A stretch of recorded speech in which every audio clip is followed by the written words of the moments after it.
جو میرے بہن اور بھائی غربت کی چکی میں پس رہے ہیں، جو میرے بہن اور بھائی قرضے کے نیچے دبے ہوئے ہیں، جو میرے بہن اور بھائی فورن کنٹریوں میں، عرب کنٹریوں میں کفیلوں کے ہاتھوں تنگ ہیں، سیلریاں کم ہیں، اور جن میرے بہن اور بھائیوں کے کاروبار ڈوب چکے ہیں جادو کی وجہ سے، جن کے رشتوں کی بندش ہے جادو کی وجہ سے، جن کا نفس باندھ دیا گیا ہے جادو کی وجہ سے، ٹھیک ہے، اور جن کو روزی رزق پر بندش لگا دی گئی ہے جادو کر کے، ایسے میرے بہن اور بھائی اس عمل کو کریں اور اس سے فائدہ اٹھائیں۔ عمل کو مرد عورت دونوں کر سکتے ہیں۔ عمل کا عنوان ہے دولت والے بزرگ کی حاضری۔ یہ میری طرف سے میرے غریب بہن اور بھائیوں کو ایک تحفہ ہے۔ اس عمل کو کریں اور اس سے فائدہ اٹھائیں۔ عمل کرنے کا طریقہ کار نہایت آسان ہے، کسی قسم کا ڈر نہیں، کسی قسم کا آثار نہیں، کسی قسم کی پریشانی نہیں، لیکن اس عمل میں آپ میں روحانی طاقت کا ہونا ضروری ہے۔ آپ کے پاس آپ کے نام کی لوح حمزات اور لوح تسخیر کا ہونا ضروری ہے۔ یہ بات نوٹ کر لیں، اس کے بغیر اس عمل میں کامیابی نہیں ہوگی۔ اور جو میرے بھائی بیرون ملکوں میں مقیم ہیں، جن کے پاس عمل کرنے کے لیے ٹائم نہیں ہے، جگہ نہیں ہے، بخور نہیں ہے، وہ اس عمل کی حاضری ٹرانسفر ہم سے بھی لے سکتے ہیں۔ اس کا ایک ہدیہ ہے، وہ پہلے پے کرنا ہوگا، کیونکہ ہمیں بھی سامان وغیرہ پرچیز کرنا ہوتا ہے۔ حاضری ٹرانسفر ان کو کر دی جائے گی۔ عمل کو آپ کسی بھی رات کر سکتے ہو، نہ اس میں چاند کی تاریخ کا کوئی لحاظ ہے، نہ دن کا کوئی لحاظ ہے۔ عمل آپ نے جب بھی کرنا ہے، بعد نماز عشاء کرنا ہے، اور اس عمل کو کھلے آسمان کے نیچے بیٹھ کے کرنا ہے۔ روم میں یہ عمل نہ کیا جائے، ورنہ آپ کو کامیابی نہیں ہوگی۔ اس عمل میں شرط ہے کہ عمل کھلے آسمان کے نیچے بیٹھ کے کرنا ہے۔ عمل جب بھی آپ نے کرنا ہے، صاف ستھرا لباس پہننا ہے۔ اس کے بعد آپ نے جب عمل کرنا ہے تو آپ نے جو لباس ہے وہ ایک ہی پہننا ہے، اور وہ ہے سفید لباس۔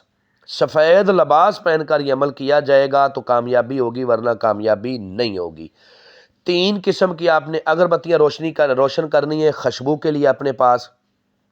اس کے بعد آپ نے منہ اپنا مغرب کی طرف کرنا ہے، جس طرف سے منہ کا قبلہ شریف کی طرف منہ کر کے ہم نماز پڑھتے ہیں، اس طرف منہ کر کے آپ نے اس عمل کو کرنا ہے۔ اس عمل میں آثار نہیں ہے، ہر ایک بات آپ کو وضاحت کے ساتھ سمجھا رہا ہوں۔ اور جس جائے نماز پر بیٹھ کے آپ نے عمل کرنا ہے، وہ جائے نماز بھی سفید رنگ کی ہونی چاہیے۔ جس تسبیح کے اوپر آپ نے اپنی تعداد کا ورد کرنا ہے، وہ تسبیح بھی سفید رنگ کی ہونی چاہیے، ٹھیک ہے۔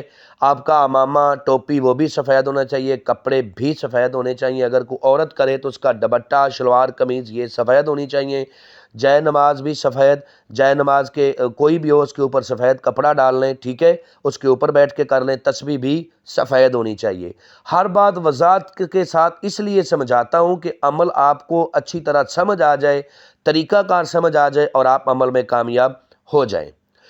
جب ساری چیزیں کمپلیٹ ہو گئی، اگربتیاں روشنی کے خوشبو کے لیے آپ نے روشن کر لیں، اپنے کپڑوں کے اوپر اچھا خاصا آپ نے عطر گلاب لگانا ہے، کیونکہ جتنا آپ خوشبو کا اہتمام کرو گے اتنا ہی عمل میں کامیابی کے آثار زیادہ ہوں گے۔ جب آپ نے عمل شروع کرنا ہے تو آپ کا تمام تر فوکس اپنے عمل میں ہونا چاہیے۔ عمل کی تعداد شروع کرتے وقت آپ نے اپنے جسم کو بلا وجہ حرکت نہیں دینی، جسم کو ڈھیلا چھوڑ دینا ہے، آنکھیں بند کر کے عمل کا جو عزمیت اس کا ورد کرنا ہے۔ اور دوسری بات یہ ہے کہ اپنے خیالات کو کنٹرول کرنا ہے۔ عمل کے دوران جس ایک لفظ کا آپ نے ورد کرنا ہے وہ آپ کو سکرین پر بھی نظر آ رہا ہے، میں بھی پڑھ کے سناتا ہوں تاکہ کسی قسم کی کوئی غلطی نہ ہو۔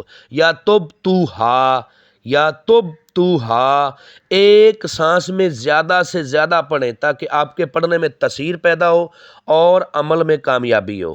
1770 بار اس کی تعداد ہے۔ اگر آپ کو کامیابی پہلے روز نہیں ملتی تو آپ نے عمل کو چھوڑنا نہیں ہے۔ آپ میں روحانی طاقت کی کمی ہے، آپ نے عمل کو لگاتار 3 دن تک کرنا ہے، ٹھیک ہے۔ تیسرے دن کامیابی آپ کے ضرور قدم چومے گی۔ بات کو پھر تیسری بار میں رپیٹ کر رہا ہوں کہ لوح تسخیر اور لوح حمزات یہ آپ کے پاس دونوں تویز ہونا ضروری ہیں۔ یہ دونوں تویز چاندی کے اوپر بنائے جاتے ہیں، ٹھیک ہے، اور ان کو بنانے میں اچھا خاصا جو ہے نا ٹائم لگتا ہے اور پڑھائی لگتی ہے۔ اس کے بعد اس کی حاضری ہوگی جب آپ کے پاس، تو یہ آپ کو کہے گا کہ مجھے کیوں بلایا، تو آپ نے کہنا ہے کہ میں چاہتا ہوں کہ تم میرے ساتھ دوستی کرو، میری غربت کو ختم کرو۔ یہ آپ کے اوپر ایک شرط رکھے گا کہ میں جتنی بھی آپ کو دولت دوں گا اس دولت میں سے آپ نے خود بھی یوز کرنا ہے اور اللہ کی مخلوق غریبوں میں بھی بانٹنا ہے، ٹھیک ہے؟ آپ نے اس کی یہ شرط قبول کرنی ہے کہ میں غریبوں میں ضرور بانٹوں گا۔ جب تک آپ غریبوں میں بانٹتے رہو گے یہ آپ کو دولت دیتا رہے گا، جب غریبوں میں بانٹنا بند کر دیں گے تو یہ آپ کو دولت دینا بھی بند کر دے گا اور آپ کی اس کی حاضری بھی آپ کے پاس نہیں ہوگی۔ اس سے ہر طرح کا آپ کام لے سکتے ہیں، محبت کا، ٹھیک ہے، پسند کی شادی کا، اور یہ مجرب عمل ہے، میرا برہا کا آزمودہ عمل ہے، اور میں نے جتنے لوگوں کو بھی کروایا سب اس عمل میں کامیاب ہوئے ہیں۔ اس عہد و پیمان کرنے، دوبارہ حاضری کا طریقہ کار پوچھنا ہے، اور یہ دولت اتنی دیتا ہے کہ انسان کی 7 نسلوں کی بھی بھوک نکل جاتی ہے۔ امید کرتا ہوں کہ آپ لوگوں کو ہر بات وضاحت کے ساتھ سمجھا دی ہے۔ اگر کسی بات کی سمجھ نہ لگی ہو تو دیے ہوئے نمبرات پر واٹس ایپ پہ رابطہ کریں، انشاءاللہ آپ لوگوں کی بہتر رہنمائی کر دی جائے گی۔ ملتے ہیں دوستو نیکسٹ ویڈیو میں۔ السلام علیکم۔